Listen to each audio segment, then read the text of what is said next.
நான் ஷேக் அசத் சுபேரி. என் கதையைச் சொல்கிறேன். நான் பிறந்தது அக்கால பாலஸ்தீனில். என் தந்தை ஷேக் சாலிஹ ஒரு மதகுரு. எங்கள் வீட்டு முற்றத்தில் ஒலிவ மரங்கள் நிழலின் கீழ் அமர்ந்து குரான் படிப்போம்.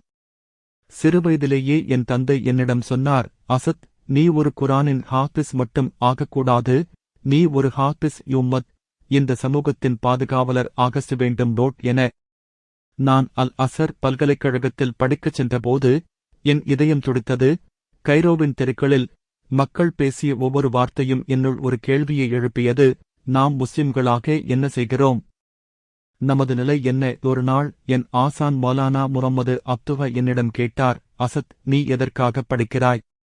பட்டம் வாங்கவா அல்லது உன் சமூகத்தை மாற்றவா? அந்த வார்த்தைகள் என் உள்ளத்தில் கல் போல் விழுந்தன. நான் வாழ்ந்த காலத்தில் உதுமானியர்கள் சிதைந்து கொண்டிருந்தனர். ஐரோப்பியர்கள் நமது நிலங்களில் கால் வைத்தனர். முஸ்லிம்கள் பலர் தங்கள் மார்க்கத்தை மறந்து மேற்கத்திய பழக்க வழக்கங்களை பின்பற்றினர். நான் என் ஷேக் முகம்மதுவுடன் இணைந்து அல்மனார் பத்திரிகையில் எழுதினேன், சகோதரர்களே, நாம் ஏன் இப்படி தூங்குகிறோம்? நமது குழந்தைகள் நமது மொழியை மறந்துவிட்டனர், நமது தார்மீகத்தை மறந்துவிட்டனர். நாம் எழுந்திருக்க வேண்டும். பின்னர் நான் ஜெருசலத்திற்குத் திரும்பினேன். அங்கே யூதர்கள் மற்றும் ஐரோப்பியர்கள் நமது நிலத்தை கைப்பற்ற முயன்றனர். நான் மசூதி அல் அக்சாவின் படிகளில் நின்று மக்களிடம் கூறினேன், இந்த புனித நிலம் நம்முடையது.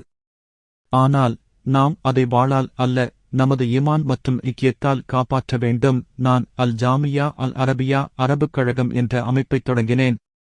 என் மகன் ஷேக் அமீன் அல் ஹுசைனி பின்னர் இந்தப் போராட்டத்தைத் தொடர்வான். ஆனால் அப்போது நான் மக்களிடம் ஒரே விஷயத்தைச் சொன்னேன், கல்வி, கைத்தொழில், ஒற்றுமை, இவைதான் நமது ஆயுதங்கள். என் வயது முதிர்ந்தபோது ஹைஃபாவின் ஒரு சிறிய வீட்டில் தங்கினேன். கடல் அலைகளின் ஓசையுடன் குரான் ஓதுவேன். மக்கள் வந்து கேள்விகள் கேட்பார்கள்.